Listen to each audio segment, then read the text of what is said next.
porta ao van a contar Marta, Sofía e máis Iago. E para que vexades os dibuixos tan chulis que fixeron do conto, a medida que vayan contando, vos vou ensinando os dibuixos, vale? Sí. Había una vez una momia que se llamaba Marta. Vivía en África. Vivía en África. Una mágica.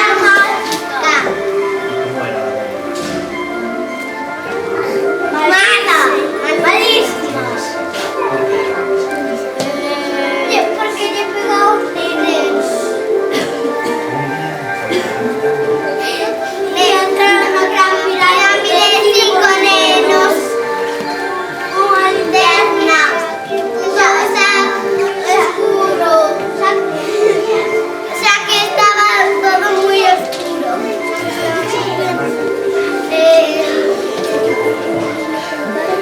Le tocou a nena esa perna. Dándolle un rato. Claro. Pero máis susto, porque son susto pequeniño.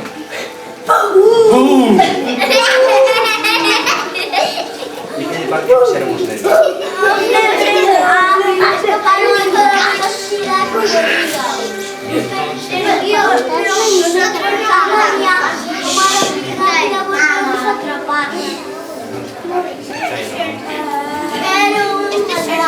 Oh, os nenos caeron nunha trampa. E que lles pasou? Madre mía, fixéronse unha ferida en donde, Iago? Na rodilla. Ai, Dios mío. Como dixeron? Como ¡Ay, dixeron? mi rodilla! ¡Ay, mi culo!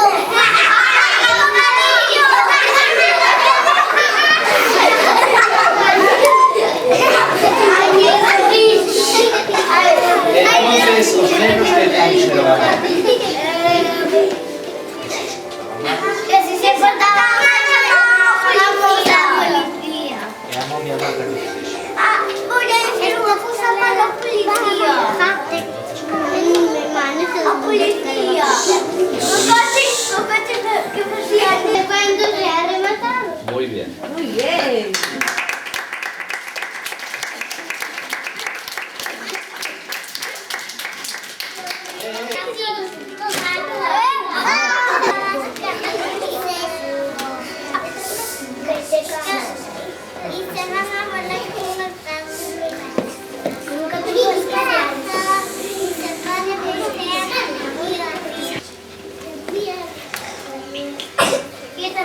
Alto, Ana.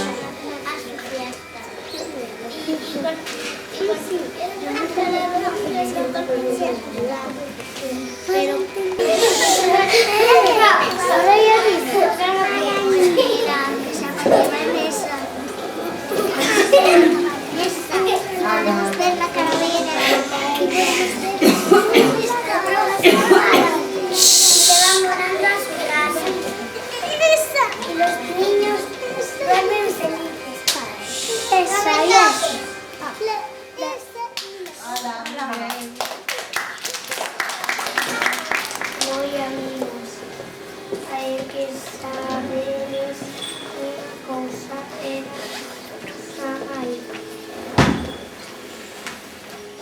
Un aplauso, ¿no?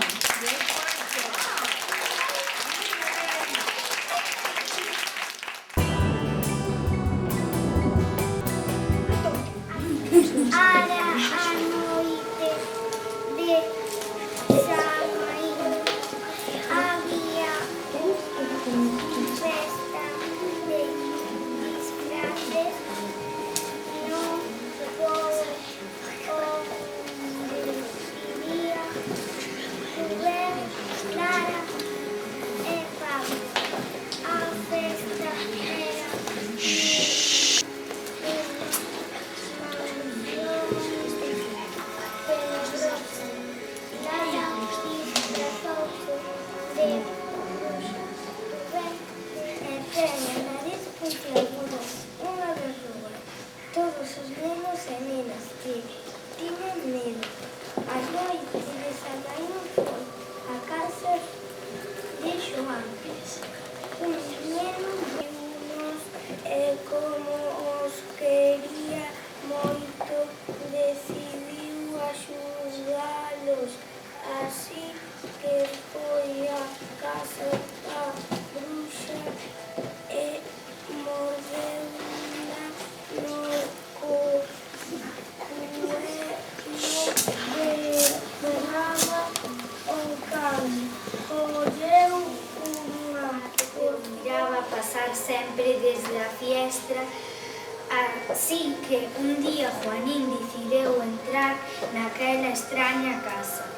Abreu a porta pouco a pouco e foi ata a habitación donde se encontrou co esqueleto da anciá enriba da cama que xa había moito tempo que morreu.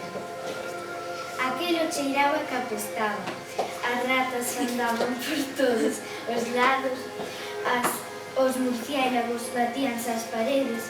De repente, Juanín empezou a sentir algo quente que lle corría polas súas pernas.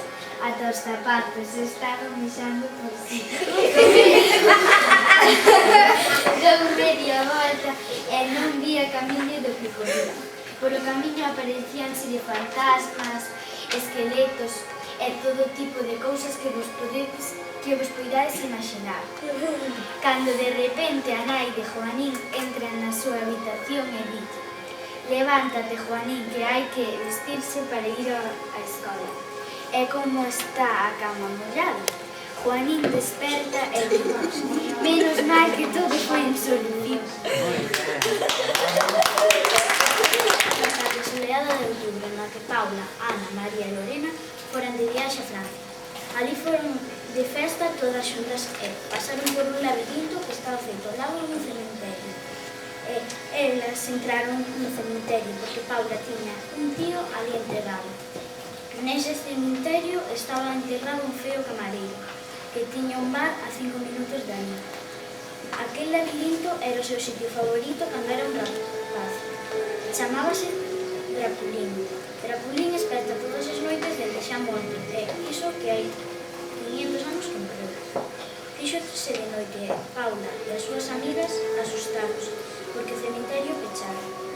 Comezou a primeira tronada, e as 4 amigas pegaron un chimpo berrando mentres Draculín iba se espertando. Draculín, cunha machada na man, asustounas e botaron a correr a toda presa, pero Paula quedouse atrás e Draculín alcanzou. Draculín mirou os ollos e enamorouse dela. A noite seguinte, como tivera encerrada nunha celda, sin agua nin comida, e xa estaba deshidratada, decidiu matala para casarse con ela. Despois de matala, abriron un bar no mundo dos mortos, e ali traballaron mentres as outras amigas escaparon.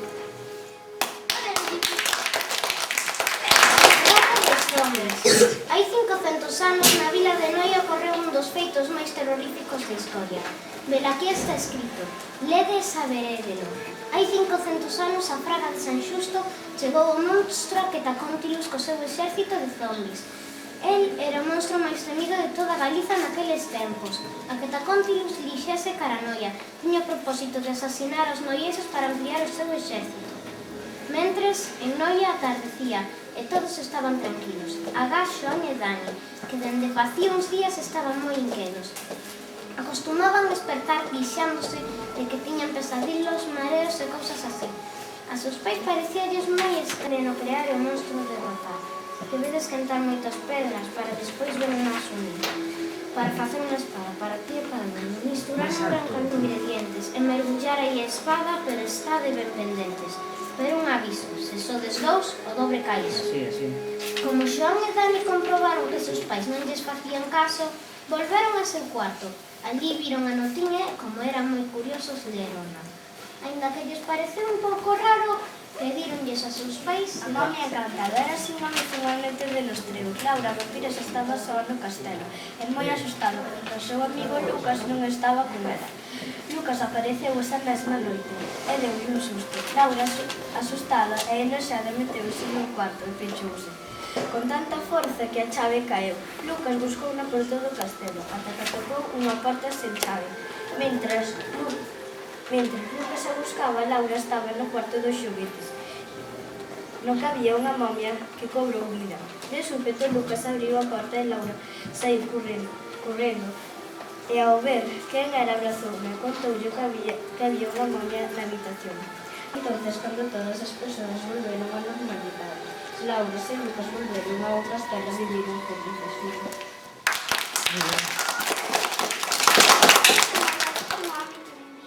Nunha aldea moi preto do bosque. Unha noite o home estaba na cama e non tiña ganas de dormir. Entón o home saía ao bosque e quedou mirando cara a lúa chea. De repente empezaron a medrar as uñas, despois os dentes e o seu corpo encheuse de terra e púxose a olhar. Era un home lobo. O home lobo foi cara a súa casa e mordeu a súa muller, convertíndoa nunha muller lobo. Vivía cos seus pais nun ático dun edificio con moitos vecinos. Un día seus pais foron a facer a compra e Sandra quedou só vendo o teito porque vellaron. De súpeto escoitou un ruído. Era o negrume. Sandra, ao ver a fantasma, díxolle: carambola, díxenche 1000 veces que non asustes aos nenos. A señora invitounos a merendar e contoulles que Carambola e a súa fantasma foron á casa do seu avó. El vivía ao lado do cemiterio Maravilla. 3 irmáns, Martín, Marta e Sara, foron a un bar que estaba a varios kilómetros da cidade. Cando chegaron, viron a un camareiro pálido vestido de negro. Mentre vestirían, un día de San Maín, 4 amigas quedaron a dormir na casa de Clara, unha delas. Cando chegaron á casa de Clara, caeron e cearon e, como era tarde, foron para a cama. Foi a noite, Pablo despertou porque tiña sede e foi á cociña por un vaso de agua. Cando chegou á cociña, viu que alguén agarraba polo pixama. A nena asustouse moito e dixo en voz alta: deixa, esta historia ocorreu en 30 anos neste mesmo colexio. Había un baño no polideportivo. Un día, Daniel, un amigo meu, foi ao baño. Despois de 10 minutos, seguía sen volver. Manuel e eu fomos a mirar. Daniel non estaba. Fomos a dicirlo a nosa profesora. Esta tomounos a broma. Despois de mirar por todo o colexio, a volver a clase, damos conta de que Antón tampouco estaba. O día seguinte, no recreo, puxámonos a investigar. No váter vimos sangue, levamos a profesora e cando chegamos ali xa non había sangue. No recreo o día seguinte fomos mirar outra vez. No baño estaba o armario da señora da limpieza. Collemos as chaves e abrimos. Ali estaban Antón e Daniel mortos. Dixenlle a que María tiña medo porque era a súa primeira noite nunha casa tan grande e ademais porque era a noite dos mortos. Ás 10 da noite os 3 irmáns cearon. Viron un pouco a tele e as 12 da noite foron as súas respectivas camas para dormir. Un cadro dixo en alto: desta noite non pasades, estades marcadas no método de Matasoños. As irmáns asustadas foron dormir. Un pouco despois, a vella foi levar os pastéis de bombido, pero as nenas estaban dormindo. Non, dormindo non, estabas matando Matasoños. A velliña dixo: hola, hola, pero nadie contestou. Era o Matasoños. A vella viu as nenas desangradas no chan da habitación. A vella patidifusa e intentou escapar, pero Matasoños colleu e metou nun saco. Foi ao bosque e triturou a vella co triturador de ramas. A continuación, o Matasoños foi para a casa esperar aos pais dos nenos. O Matasoños metouse na cociña onde estaba o cadro falador. E pouso ao cuadro e este colleu o Matasoños e encerrou no dentro. Os pais chegaron. Foron á cociña e viron que o cadro cambiado, porque dentro estaba o Matasoños. De repente, o cadro empezou a falar.